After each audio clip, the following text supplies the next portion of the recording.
Aquí vemos como los nadadores, en este caso son como unos aliens, como ven ustedes, es totalmente un alien.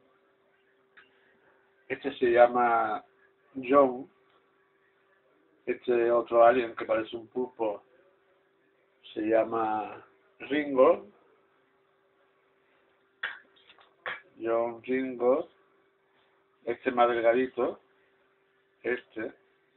más delgadito, más chico, este podría ser George Harrison. Se me empaña la cámara, coño. Se me empaña la cámara. Bueno, pues vamos a dejar ahí, al final nos deja por McCartney.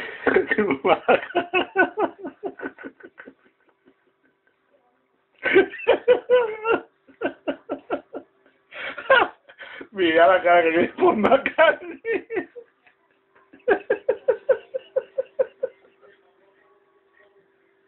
Mira que tiene la cara de Paul McCartney. Y estos cuatro se llaman los Beatles. A ver si lo entendéis.